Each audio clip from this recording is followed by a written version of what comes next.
Un très joyeux anniversaire pour ses 90 ans, 1936-2026. Ce matin, c'est ce que nous célébrons. Nous célébrons 90 ans d'un service fidèle, 90 ans de personnes qui se sont levées, qui ont servi, qui ont donné. Et je crois que Jésus honore cela. J'ai eu l'occasion d'entendre de beaux témoignages depuis hier. Un fait incroyable, c'est toutes ces photos que j'ai vues là du bâtiment qui n'a pas bougé. Tout a bougé autour, mais l'église, elle est toujours là. Et c'est cette fidélité de Dieu dont tu parlais, Dieu donné, et on se réjouit de ça. Quand je préparais ce message, et cette semaine en particulier dans mes lectures, je me souviens de ces églises d'Asie mineure dans le début du livre de l'Apocalypse. Est-ce que vous avez déjà lu l'Apocalypse ? Et dans l'Apocalypse, au tout début, alors des fois ça fait peur, le mot fait un peu peur, mais il y a de très très belles choses.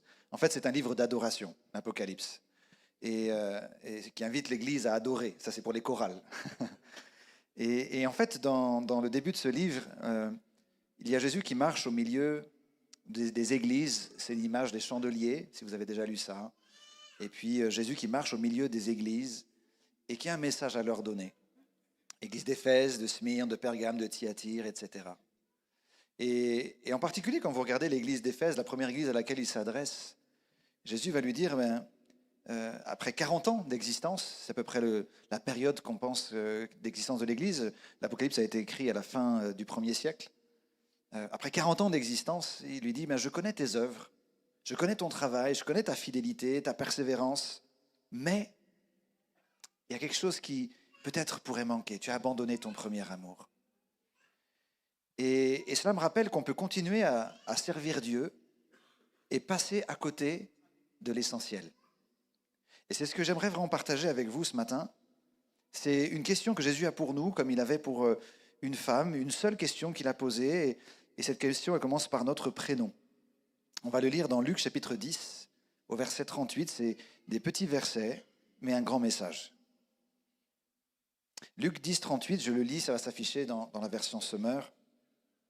Pendant qu'ils étaient en route, Jésus entra dans un village, et là une femme nommée Marthe l'accueillit dans sa maison. Elle avait une sœur appelée Marie, celle-ci vint s'asseoir aux pieds de Jésus, et elle écoutait ce qu'il disait. Pendant ce temps, Marthe était affairée aux multiples travaux que demandait le service. Elle s'approcha de Jésus et lui dit, « Maître, cela ne te dérange pas de voir que ma sœur me laisse seule à servir. Dis-lui donc de m'aider. » Vous n'avez jamais dit ça, hein ? Mais le Seigneur lui répondit, « Marthe, Marthe, tu t'inquiètes et tu t'agites pour beaucoup de choses, mais il n'y en a qu'une seule qui soit vraiment nécessaire. Marie a choisi la bonne part, la meilleure part, et personne ne la lui enlèvera. Amen. » 90 ans. Et le message que j'aimerais vous partager, c'est que au bout de ces 90 ans, Jésus nous dit, mais il y a une seule chose qui est vraiment nécessaire. C'est l'histoire de cette femme incroyable. Elle est efficace, elle prend les devants, elle gère sa maison, elle est généreuse, elle est hospitalière, mais le syndrome de Marthe, et peut-être le nôtre ce matin, ne pas avoir le temps d'être près de Jésus parce que nous sommes trop occupés à servir Jésus. C'est comme un paradoxe. Elle est trop occupée à servir Jésus et n'a plus le temps d'être près de Jésus. Cette femme peut représenter ma vie ou la tienne et même cette église d'une certaine manière. Où nous pourrions être affairés de bien des manières dans cette vie palpitante mais aussi avec plein de choses qui nous entourent. Cette course effrénée peut devenir une normalité, une façon de vivre, un ADN où je peux passer finalement à côté des choses essentielles de mon existence, des choses essentielles de la vie, parce que je privilégie d'autres choses qui pourraient paraître importantes, mais qui le sont moins. Et je pourrais même passer à côté de ce que Dieu a préparé pour moi, pour mon Église, pour ma famille. Cette semaine qui vient de se passer, est-ce que vous pouvez penser à un moment où peut-être dans cette semaine, vous avez été trop occupé pour avoir un moment simple avec quelqu'un que vous aimez? Moi, ça m'arrive trop souvent. Trop souvent, il y a plein de choses qui m'occupent et qui pourraient m'empêcher de passer un moment avec ceux que j'aime le plus. Je peux servir Dieu avec passion et zèle et passer à côté de l'essentiel. Il y a une année et demie, je discutais avec un ami qui est missionnaire dans les pays les plus difficiles au monde, avec beaucoup de persécutions et d'impossibilité même de se dire chrétien. Et puis, on échangeait sur ma nouvelle responsabilité en tant que président des Assemblées de Dieu de France et toute la charge que cela peut évoquer. Et la première question qu'il m'a posée, c'est « Comment va ta relation avec Jésus? Est-ce que tu as toujours le temps de passer du temps avec lui? Et comment va ta relation avec ta femme et tes enfants? Est-ce que tu as toujours le temps de passer du temps avec eux? » Parce que pour lui, le plus important, ce n'était pas d'évangéliser le monde, c'était déjà d'être avec Jésus et auprès de ceux que nous aimons. Développer une relation de qualité avec Jésus au quotidien est aussi vital et nécessaire que manger un repas. C'est une nécessité vitale. Et j'aimerais souligner 3 choses dans ce texte. La première, c'est que c'est la seule chose nécessaire. La seule. La deuxième, c'est que c'est la meilleure. C'est ce que Jésus va dire à la fin à cette femme. Marie a choisi la meilleure part. Et enfin, la troisième, c'est que c'est la chose la plus durable et fructueuse que nous pourrions faire. C'est un appel à recentrer notre relation avec Jésus au cœur de notre existence, parce que ça va nourrir tout ce que nous faisons et tout le service que nous pourrions avoir. La seule chose nécessaire. C'est Jésus qui le dit, ce n'est pas moi. C'est assez absolu comme déclaration. Jésus aurait pu dire, c'est important, c'est essentiel, c'est primordial. Non, Jésus dit, c'est la seule chose nécessaire. La seule. C'est pas rien. Ce texte nous montre un contraste très très fort entre 2 femmes, Marthe, Marie. Pour Marthe, la seule chose nécessaire, c'est s'activer pour recevoir Jésus de la meilleure manière et les disciples avec dignité. C'est louable, c'est magnifique. Pour Marie, la seule chose nécessaire, c'est de se mettre aux pieds de Jésus pour écouter son enseignement. Qui a raison? Qui est Marthe finalement dans tout ça? Marthe, si vous lisez un peu les évangiles, on peut penser, il n'y a pas de certitude, mais elle est probablement l'aînée de la maison. Elle vivait à Béthanie, c'est à l'ouest de Jérusalem, pas très loin, à quelques distances de marche. Et on pense que c'est certainement l'aîné parce que quand il est question de la maison, il est dit que c'est sa maison. C'est une personne importante dans la maison, Marthe. Et vous connaissez sa famille, il y a 3 frères et sœurs. Vous les connaissez, les frères et sœurs? Marthe, Marie et Lazare. Et ce sont les amis de Jésus. Jésus aimait passer du temps avec eux et il y a eu des moments importants ensemble. Et quand on regarde bien l'existence de Marthe, non seulement dans ce récit, mais dans l'ensemble des évangiles, on s'aperçoit que c'est une femme qui est généreuse et hospitalière. C'est bon de faire ça, non?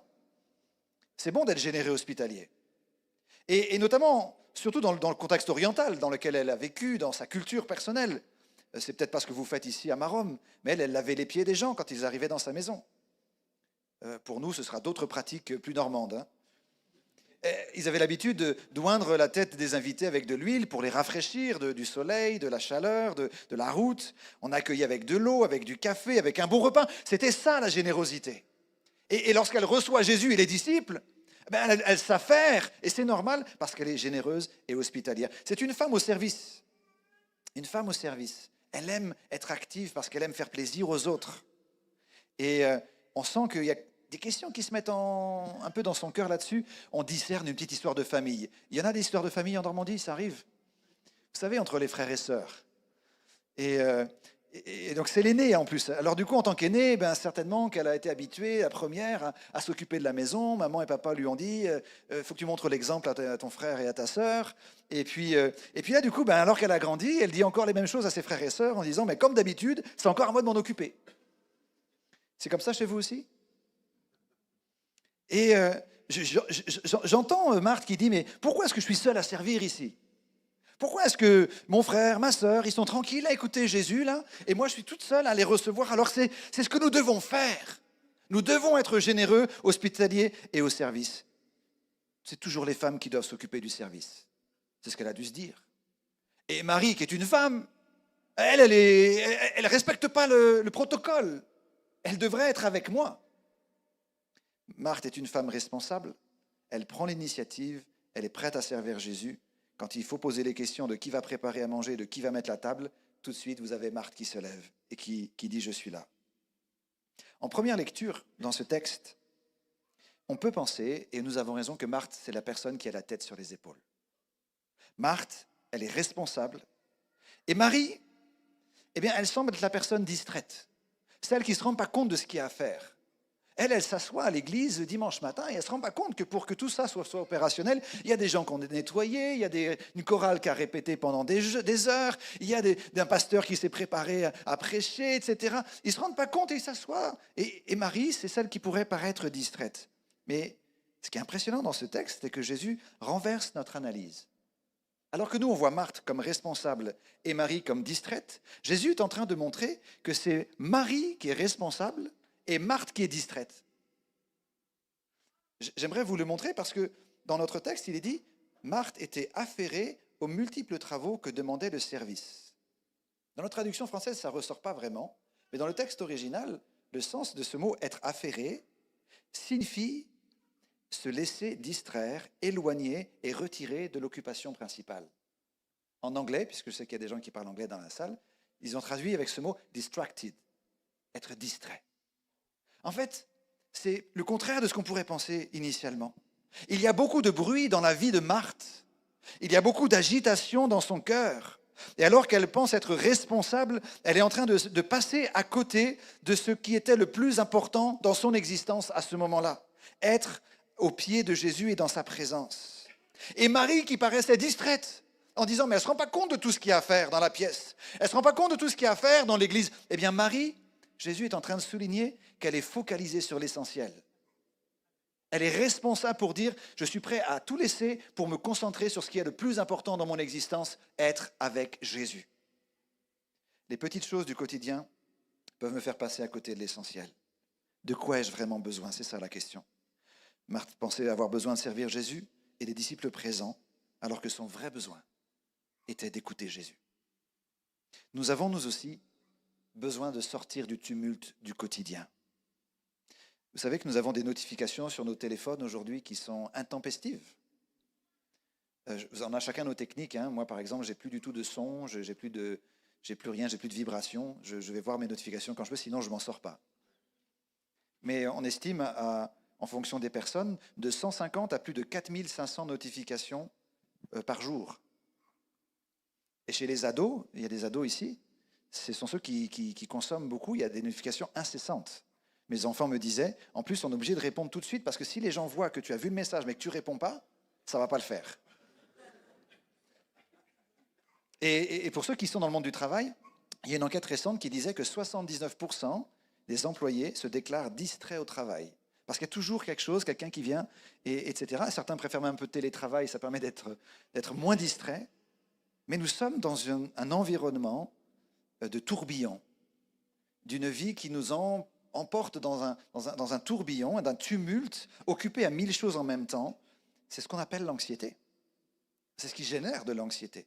Et le terme qui est utilisé pour parler de Marthe, c'est que Marthe était une femme anxieuse. Et ce n'est pas un reproche qu'il lui est fait, c'est juste que c'était son état d'être, son état d'âme intérieur. Dans le texte, il est dit « tu t'inquiètes et tu t'agites pour beaucoup de choses ». Littéralement, ça veut dire il y a beaucoup d'anxiété. Le terme évoque l'idée qu'on est tiraillé dans des directions opposées, comme si on était écartelé ou éclaté en 1000 morceaux. C'est le sentiment qu'elle avait au-dedans d'elle dans ce moment-là. Quelle place pour écouter Jésus dans mon quotidien? Une seule chose nécessaire, c'est la première leçon. Sortir du tumulte et laisser de la place pour des moments de qualité avec Jésus, comme Marie. Et c'est quand nous commençons à sortir de ce tumulte que nous allons goûter à cette deuxième leçon. C'est que non seulement c'est la seule chose nécessaire, mais c'est la meilleure chose, le meilleur. Il y a une femme qui s'appelle Arianna Huffington, qui a été cofondatrice d'un magazine qui s'appelle le Huffington Post, pardon. Et cette femme a brillamment réussi dans son travail, elle a été reconnue, et notamment dans sa capacité à travailler énormément. Elle avait une capacité de travail forte, elle a piloté un média florissant, incarné une réussite professionnelle magnifique, mais malgré tout cela, elle a fini par s'effondrer un jour physiquement et émotionnellement. Et ça l'a obligée à se remettre en question et à repositionner ses priorités. Elle s'était aperçue que, alors qu'elle était capable d'être extraordinairement productive, et c'était le côté bon, elle était passée finalement à côté du meilleur. On peut vivre des choses très bonnes, mais passer à côté du meilleur. C'est ce qu'elle a ressenti. Et le meilleur pour elle, c'était faire attention à sa santé, à son équilibre mental, être connectée avec les gens qu'elle aimait. Et elle a décidé de réévaluer ses priorités. Quand il s'agit de Jésus, c'est la question que vous voyez s'afficher. C'est quoi, dans notre relation avec Jésus, le bon et le meilleur? Je peux servir Jésus et ne pas être à ses pieds. Je peux faire le bon, mais passer à côté du meilleur. C'est ce que Marthe est en train de vivre. La relation est plus importante que la religion. Pour le dire ainsi, la religion va s'occuper de la vaisselle, mais la relation va s'occuper d'être assis aux pieds de Jésus. Vous savez, c'est comme dans un couple, si vous êtes marié, il ne s'agit pas simplement de tout faire pour mon conjoint. Je pourrais travailler dur pour ma femme, mais qu'elle me dise un jour, mais finalement, tu as beaucoup fait. Tu as voulu me gagner le monde entier. Tu as travaillé pour avoir de l'argent, pour faire ceci et cela. Mais au final, moi, je voulais juste être avec toi. Et pour mes enfants. Pour mes enfants, je pourrais être un papa qui fait tout pour eux. Et peut-être certains parmi vous se disent, mais je suis prêt de travailler de 7 heures du matin à 22 heures le soir pour donner le meilleur à mes enfants. Mais oui, mais si tu ne te vois jamais, eh bien, tu passes à côté de l'essentiel, du meilleur. Parce qu'ils ont besoin de mon amour et de ma présence. Et l'état de cœur de Marthe, nous montre que justement, elle n'est pas en train de vivre le meilleur. Alors qu'elle pense faire le bon, servir Jésus, se donner à fond et travailler dans tout cela, eh bien finalement, elle est en train de réaliser, et Jésus met le doigt qu'au fond de son âme, ce n'est pas le meilleur qu'elle vit. Parce que regardez avec moi, il y a de la frustration, il y a de l'anxiété, il y a de la fatigue et il y a de l'irritation. C'est pas le meilleur, ça. Hein? Ça arrive des fois dans l'église de vivre ça. Dans ce week-end. Est-ce qu'il y a de la fatigue, de l'irritation, de la frustration? Il y a des choses comme ça qui arrivent, non? Parce que c'est la réalité. Dis-lui donc de m'aider. On peut parfois nourrir des sentiments lourds, non seulement à l'égard des maris, mais parfois même de Jésus. Poussez un peu le texte et vous voyez que Marthe, elle n'en veut pas juste à Marie. Parce qu'à un moment donné, elle s'adresse à Jésus lui-même. Elle lui dit, Jésus, ça te fait rien que moi je travaille et que Marie est à côté de toi? C'est quoi cet enseignement-là? C'est quoi cette pratique? Elle reprend Jésus en disant, c'est toi qui as un problème, Jésus. Waouh! Le message indirect, c'est, tu devrais enseigner à ma sœur de se lever et de venir m'aider. Elle avait déjà un sermon tout prêt, vous voyez, pour dimanche. Et c'est à ce moment-là que Jésus lui dit ces 2 mots. Marthe, Marthe. Quand ma femme m'appelle par mon prénom, c'est que j'ai besoin d'écouter quelque chose. Hein. Si elle me dit Yann, Yann, là je dois m'arrêter, je dois écouter. Et c'est pareil avec Jésus. Quand Jésus dit 2 fois ce prénom, c'est qu'il est en train de lui dire, là il y a quelque chose d'important, il faut que tu t'arrêtes. Et la question qu'il lui pose, c'est au pied de qui est-ce que tu te tiens vraiment? Marthe, elle pensait suivre Jésus, mais en fait, elle n'était pas au pied de Jésus. Elle était en train de suivre ses propres pieds à elle. Quand elle dit « dis-lui de m'aider », elle est en train de dire à Dieu ce qu'il devrait faire dans la situation. Elle est en train d'expliquer au Dieu de l'univers, à ce Jésus, le Fils de Dieu, qui connaît tout ce qui se passe dans l'univers, qui maîtrise le monde entier, ce qu'il devrait faire. Waouh! Parfois, je prends mes préoccupations personnelles pour celles de Dieu. Des fois, j'ai même l'impression que Dieu m'en demande trop. Et elle aurait pu dire à Jésus, mais pourquoi tu es venu avec autant de monde aujourd'hui? Si tu voulais qu'on passe un moment de qualité, peut-être que tu aurais pu venir juste avec moins de monde. Il y a trop de disciples là, je ne suis pas une auberge. Hein. Et peut-être qu'elle était aussi dans une dynamique, et ça nous arrive dans nos églises, de penser devoir être parfait, avoir l'église parfaite. Et elle se dit, mais en fait, il faut qu'on reçoive bien les gens. Je ne peux pas faire les choses à moitié. Je ne peux pas juste dire, allez, j'ai 2 morceaux de poulet alors qu'on est 25 dans la pièce. Il faut que je fasse les choses bien. Je vais aller acheter des choses en dernière minute. Je vais appeler des aides. Je vais faire tout ce qu'il faut parce que je veux faire les choses bien pour le Seigneur. Mais en fait, elles n'avaient pas compris que Jésus n'était pas venu pour manger. Jésus était venu pour enseigner, pour passer un moment de qualité avec eux. Et là, je vais vous dire un message que je dis rarement. C'est un appel à s'asseoir quand tout nous dit de nous lever. Dans mon ministère, j'ai plutôt prêché le contraire souvent. Appeler les gens à se lever quand tout le monde s'assoit. Mais finalement, dans ce message-là que Jésus nous donne, et peut-être au bout de 90 ans d'église, parfois c'est bon d'entendre que Jésus il rééquilibre les choses. Et il nous dit que nous avons besoin parfois de nous asseoir quand tout nous dit de nous lever. Parce que ce n'est pas toujours facile de s'asseoir. Il y a la pression des normes sociales, il y a la pression de la culture de l'Église, il y a la pression des gens qui me regardent autour de moi. Pour Marthe, c'était l'hospitalité, les femmes doivent être au service, les femmes ne sont pas là pour étudier, etc. À l'époque, c'était comme ça. J'espère que ce n'est plus comme ça ici. Les femmes n'avaient même pas le droit de se tenir au pied d'un rabbi, d'un maître. Et donc, il y avait une pression sociale. Quand Marie choisit de s'asseoir, ce n'était pas de la fainéantise, c'était un acte presque de rébellion. Parce qu'elle dit, je vais refuser les normes sociales pour mettre ce qu'il y a de plus important dans ma vie et m'asseoir au pied de Jésus pour l'écouter. Elle n'avait pas la même définition de accueillir. Jésus va prendre le contre-pied de tout cela et souligner l'attitude de Marie. Et vous savez ce qui était important? C'était que Jésus était dans la maison. En fait, ce jour-là, l'important n'était pas d'avoir le meilleur service, la meilleure nourriture, le meilleur... C'était pas les notes Google qui allaient sortir à la fin. Vous savez, 5 étoiles. Le plus important, c'est que Jésus est dans la maison. Et parfois, on pourrait vivre des cultes, on pourrait vivre l'église et passer à côté de l'essentiel en se disant, mais il faut qu'on repeigne l'église, il faut qu'on l'agrandisse, il faut qu'on fasse ceci, il faut qu'on serve de la nourriture, il faut qu'on fasse plus de chants, il faut qu'on soit meilleur, il faut qu'on s'entraîne. Et on a raison, c'est une bonne chose. Mais on peut passer à côté du meilleur. En fait, des fois, on pourrait oublier, Jésus, il est là. Le plus important dans ce culte, ce n'est pas tout ce qu'on est en train de faire. C'est que Jésus, il est là, par son esprit. Et qu'il est là pour nous bénir, il est là pour nous parler, il est là pour nous transformer. Et si je sors du culte en ayant l'impression d'être vidé parce que j'ai tout donné, parce que j'ai fait, et que je suis encore plus fatigué que quand je suis venu, je suis passé à côté du meilleur. S'asseoir, ce n'est pas toujours simple, mais ça me montre là où est mon attention. Ça me montre ce que je valorise véritablement. Pour m'asseoir, j'ai besoin de m'abandonner. J'ai besoin de dire, j'arrête tout et je fais confiance à Dieu. Quand les disciples vont choisir de remettre leur argent au pied des apôtres, d'asseoir l'argent au pied des apôtres, c'était parce qu'ils l'ont abandonné. Et quand je m'assois au pied de Jésus, c'est parce que je veux m'abandonner en sa présence, parce que je crois que le meilleur se trouve à ses pieds. On vient de parler de bénédiction, on vient de chanter la bénédiction. Eh bien, cela n'a de sens que si jamais nous sommes capables de nous asseoir à ses pieds.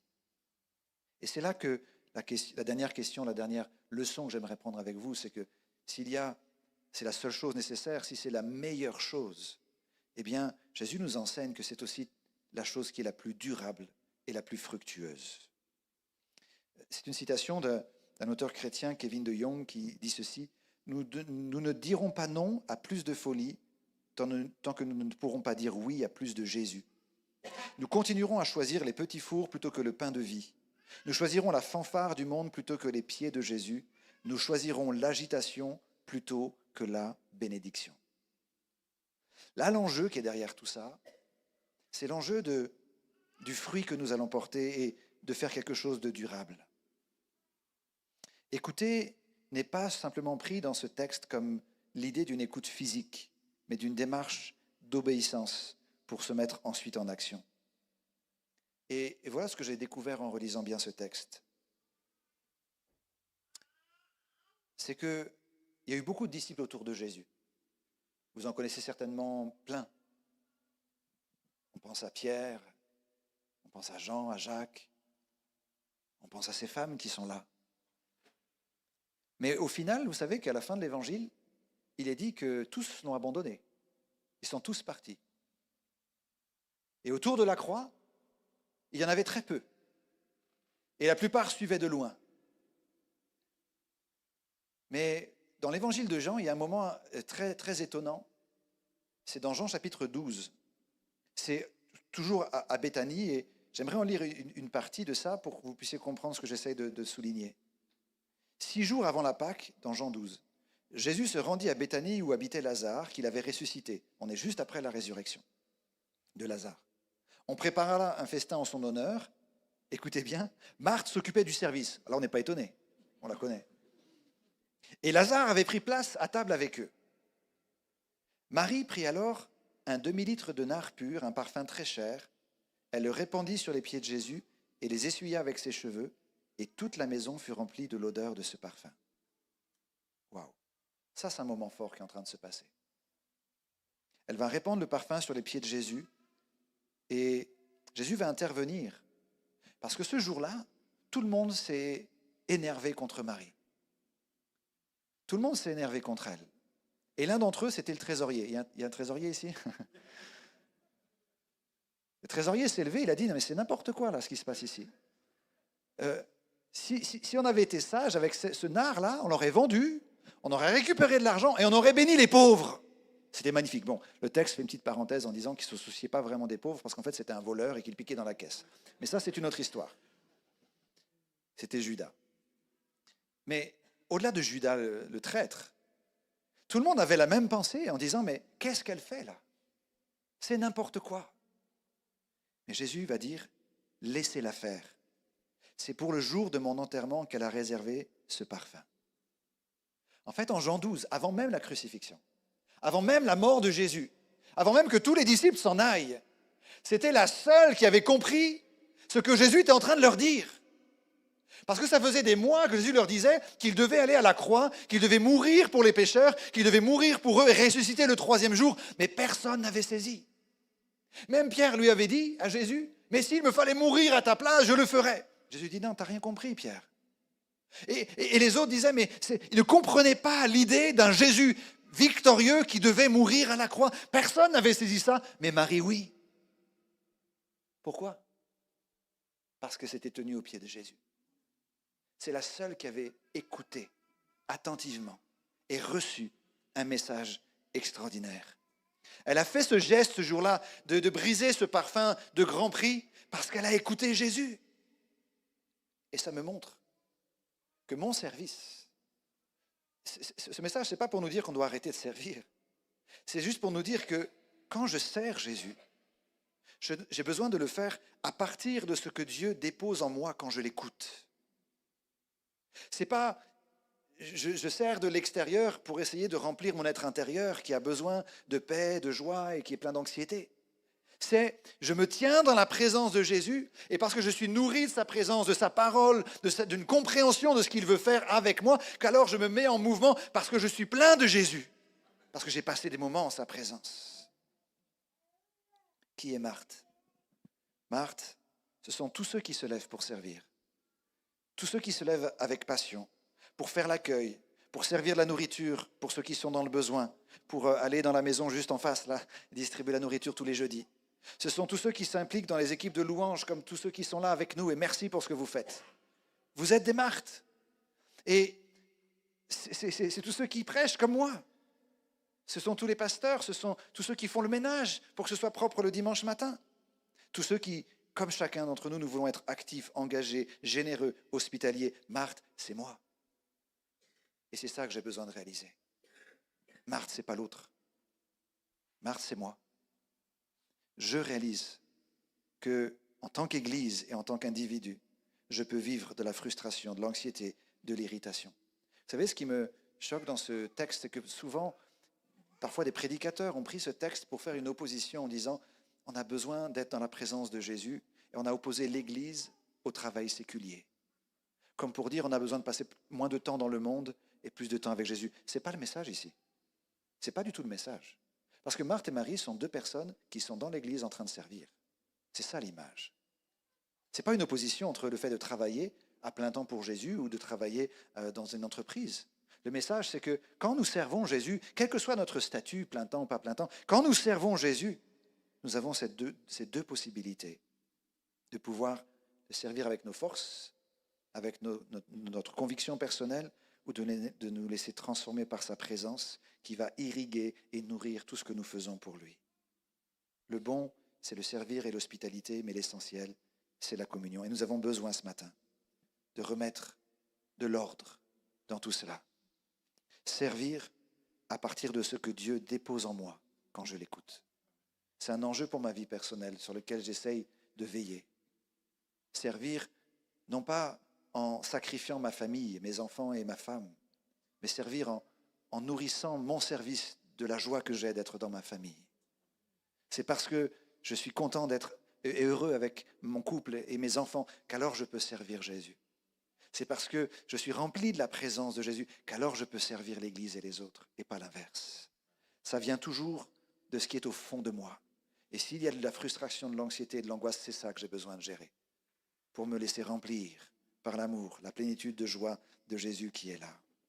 Si bien que j'en arrive à cette question, comment évaluer notre vie et comment évaluer notre service pour Dieu après 90 ans.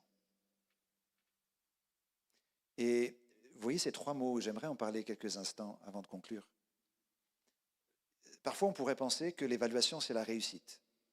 En termes chrétiens, on a des mots pour ça, c'est la croissance de l'Église, c'est le nombre de baptêmes, c'est peut-être les finances qui vont bien, c'est le nombre de gens qui sont impactés par l'Évangile, et c'est une belle chose. Nous avons besoin de vivre une dynamique de cette nature-là. Mais parfois, on n'a pas les chiffres qui vont bien. Et ça ne veut pas dire que Dieu est absent. Il y a des églises qui ne vivent pas la croissance exponentielle, mais qui pourtant font un travail remarquable là où Dieu les a placés. Alors on se tourne vers la fidélité, et on a raison. Parce que la fidélité est un critère biblique très important.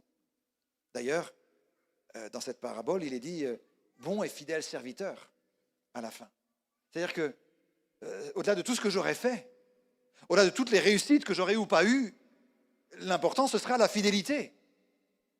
Et tu as raison de souligner la fidélité de Dieu depuis 90 ans. Mais j'ai découvert que la fidélité n'était pas toujours suffisante. Parce qu'elle pourrait cacher des choses. Je suis fidèle, mais en fait, je n'ai pas accompli ce que je devais accomplir. Je peux dire, j'ai été fidèle comme Marthe, j'ai fait tout mon service, Seigneur, j'étais à l'église, j'étais à la réunion de prière, j'ai fait ceci, j'ai été fidèle depuis toutes ces années, depuis 90 ans de fidélité. Oui, mais si tu es passé à côté de l'essentiel, ta fidélité, à quoi elle sert? Donc, c'est nécessaire la fidélité, mais ce n'est pas suffisant. Et le vrai talon de mesure, la vraie mesure de la vie chrétienne, telle que je la comprends, ce serait le fruit. Ça, c'est Jésus qui en parle dans Jean 15. Il va nous dire, mais finalement, si vous êtes attachés à moi, si vous demeurez en moi, alors vous porterez beaucoup de fruits. Et c'est ça l'enjeu. Ça ne veut pas dire qu'on n'est pas fidèle, ça ne veut pas dire qu'on n'a pas de... Mais la vraie évaluation de ma vie et la vraie évaluation de l'Église, ce n'est pas seulement la réussite ou la fidélité, c'est quel fruit on a porté. Au bout de 90 ans, quels sont les fruits de l'Évangile qui sont manifestés dans ce monde? Et les fruits, dans le Nouveau Testament, c'est en particulier les personnes nouvelles qui viennent à Jésus, c'est le fruit de l'Évangile. C'est dans mon caractère, vous connaissez le fruit de l'esprit, l'amour, la joie, la paix. S'il n'y a pas le fruit dans ma transformation de vie, alors je passe à côté de l'essentiel. Et puis, eh bien, c'est le fruit de nouvelles églises qui vont se mettre en œuvre partout où je vais aller. C'est, je crois, ça la vraie mesure de ce que Dieu nous demande de regarder après 90 ans. Alors, Dieu parle, tantôt d'une manière, tantôt d'une autre, et nous avons besoin de laisser la parole de Dieu, la prière, et puis toutes les façons dont Dieu nous parle résonner dans notre existence plus fort que tout le tumulte. J'aimerais terminer, et en terminant, j'aimerais souligner une chose en particulier que, je ne sais pas si vous serez d'accord avec moi, mais les choses qui nous transforment le plus ne se retrouvent pas dans des grands moments. Ce ne sont pas les grands moments qui nous façonnent. Ce ne sont pas les grands moments, les grandes célébrations, les grandes fêtes, les grands anniversaires. Ce n'est pas dans ces moments-là qu'on est transformé. Ce sont des moments agréables et il faut les faire et il faut célébrer, et il faut faire tout ça. Mais ce n'est pas là que notre vie est transformée. Ce n'est pas dans des rassemblements de 10 000 personnes que toute notre vie est transformée, J'ai parlé d'écho, on a vécu quelque chose de formidable avec tous les jeunes. Ça transforme une vie, mais ce qui est important, c'est ce qui se passe après. Parce que ce qui transforme vraiment notre vie, c'est ce qui se passe dans notre quotidien, dans notre marche de chaque jour. Comme Marthe et Marie, une décision, chaque jour, de laisser simplement le tumulte diriger ma vie, et que de semaine en semaine, je reviens à l'église, mais que je n'ai pas changé. Je n'ai pas laissé Jésus me transformer. Je n'ai pas laissé Jésus me parler. Ou alors, dire, mais finalement, de la même manière que c'est essentiel pour moi de manger mes repas chaque jour, 1, 2 ou 3, selon votre appétit et vos possibilités. De la même manière que j'ai besoin que mon corps se transforme et se nourrisse de ce que je mange, j'ai besoin que mon être tout entier se nourrisse de la présence de Jésus. C'est plus important même qu'un repas.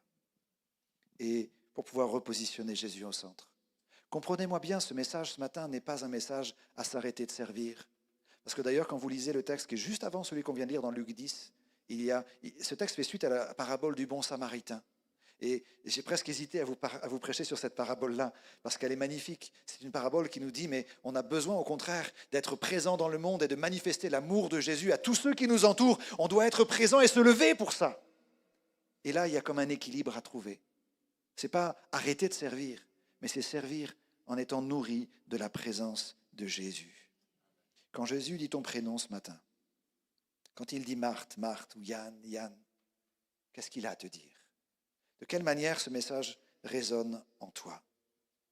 Quand je visite les églises, il y a une chose que je remarque. Ça m'attriste un peu, même si je comprends pourquoi on le fait, parce que même dans l'église où j'étais, on le faisait aussi. Si on demande aux gens de nous dire, c'est quoi l'histoire de votre église?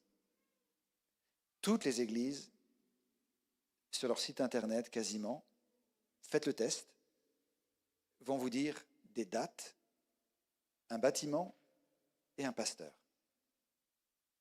1936, Santolou, et c'était monsieur Leclerc et après le monsieur Louveau. Et je ne dis pas qu'il ne faut pas le faire, parce qu'on a besoin de se souvenir des pasteurs, et on sait que les bâtiments sont importants. Mais ce n'est pas l'histoire de l'Église.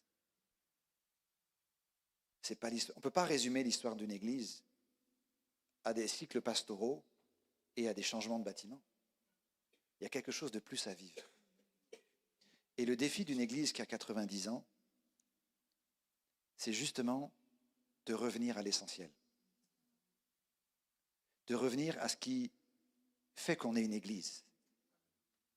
Ce n'est pas juste de poursuivre un cycle de tumulte ou de se comparer à d'autres églises ou de vouloir toujours faire pour faire. Mais c'est de dire l'essentiel en fait. Quand on grandit et quelqu'un qui arrive en fin de vie, peu importe la taille de sa maison, même ce qu'il a en compte bancaire, ce qui est important quand on termine sa vie, c'est les relations qu'on a eues avec les gens. Et on veut voir les gens qu'on aime auprès de nous. C'est tout ce qui compte.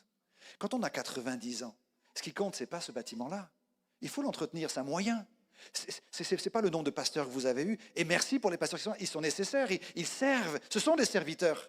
Les pasteurs sont des serviteurs, l'immobilier, c'est un moyen. Mais le plus important, c'est que Jésus agisse et soit présent dans l'Église.